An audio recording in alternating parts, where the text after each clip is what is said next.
the relaunch of Live365, podcasting best practices from Bridge Ratings, and a UK podcast producer vacancy. Welcome to the Richard Daly Podcast, bringing you a UK perspective on the latest news and developments from the world of podcasting and internet radio. Welcome to episode 30. I'm your host, Richard Daly. Each week I curate and discuss the latest news in podcasting and internet radio with a focus on the smaller podcaster, radio host and DJ. Lots of stats to talk about today, so let's get straight into it. Bridge Ratings recently released their latest report on the podcasting industry. The report looks at podcasting from the point of view of advertising agencies and tracks usage of a 2,000-person sample aged 13 plus in the US. Probably the biggest finding in this study, according to the president of Bridge Ratings, Dave Van Dyke, is that time spent listening to podcasts has been decreasing as the number of podcasts listened to in a typical month increases. Now, we have to be careful here. This is talking about listening sessions getting shorter. That's the time spent listening to one podcast in one go. Now, this isn't particularly odd, at least to me, as it's fair to assume that people have limits to the time they have available for listening to audio during a typical week. Where this does come into play, though, is in the discussion on length of podcasts. There seem to be a lot of people in the industry, particularly from radio and advertising backgrounds, who don't appreciate how many podcast listeners break their listening to individual podcasts into a few sessions.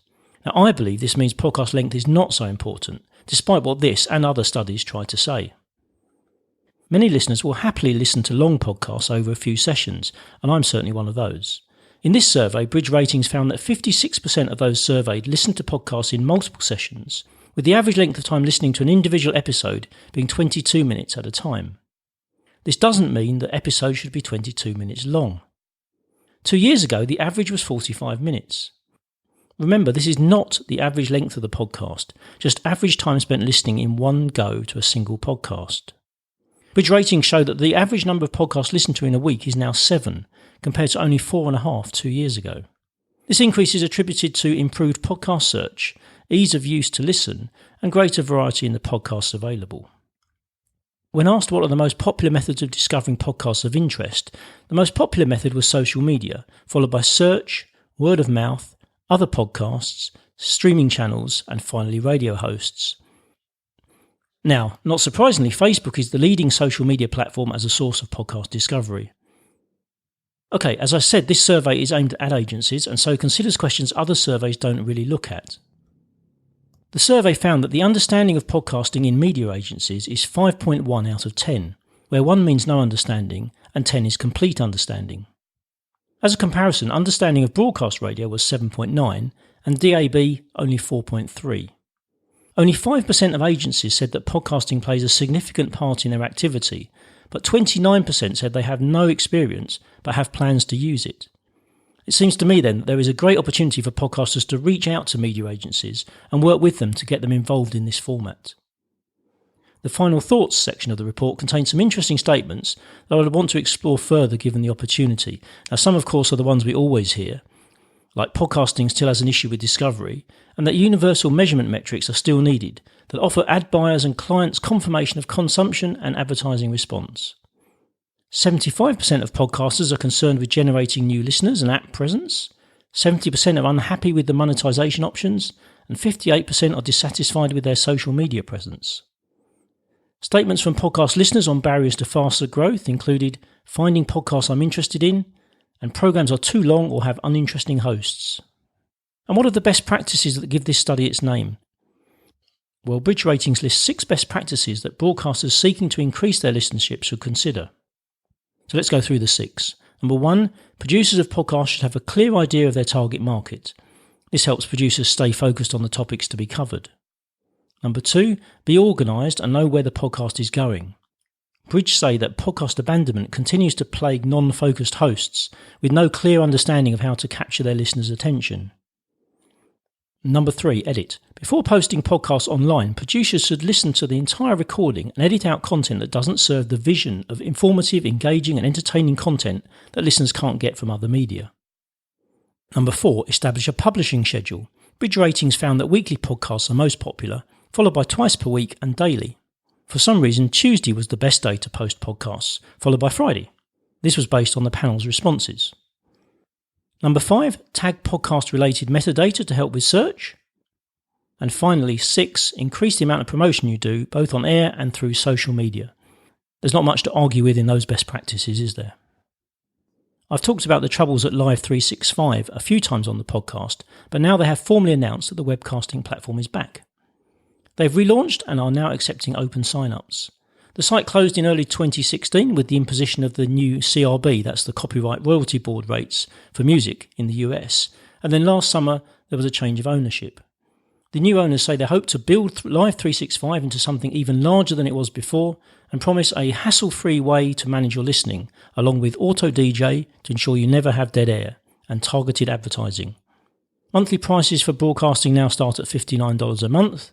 This gives you 25 gigabytes of storage, 1,500 US total listening hours across unlimited listeners and unlimited bandwidth.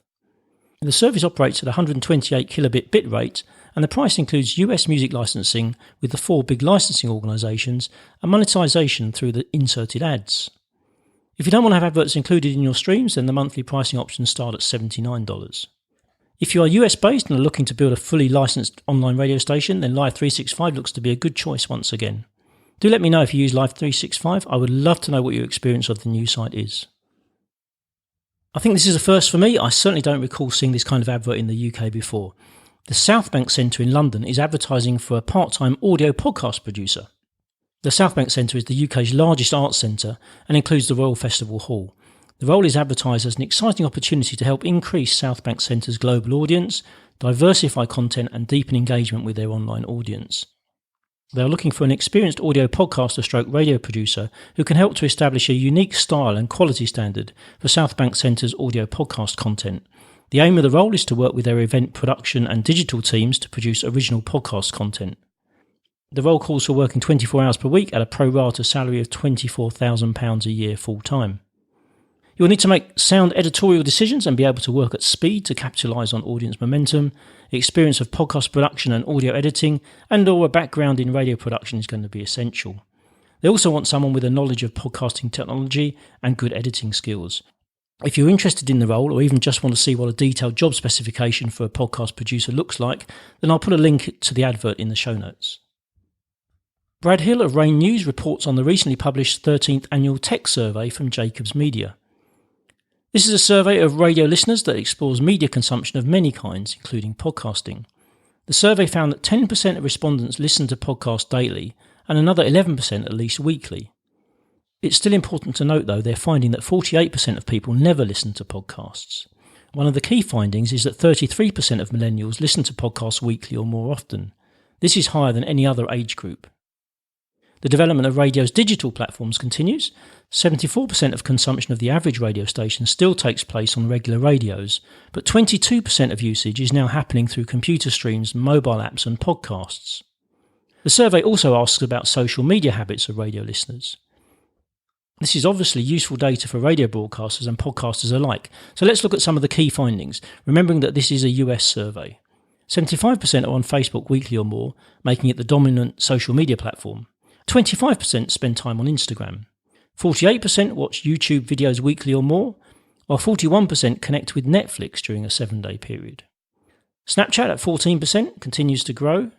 Some other interesting platforms are LinkedIn at 17% weekly usage and Twitter at 22%.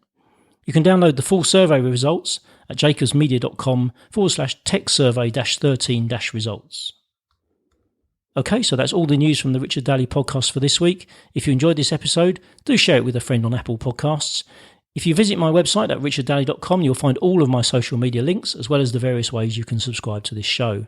The show notes for this episode are at richarddaly.com/30. As usual, please send me your questions or comments, and if there's a topic you'd like me to cover, then you can tweet me. As always, I really appreciate your feedback. If you're enjoying the podcast, I'd be really delighted if you'd leave me a rating and review at Apple Podcasts or wherever you listen to podcasts. Thank you for listening, and I will see you on the next episode.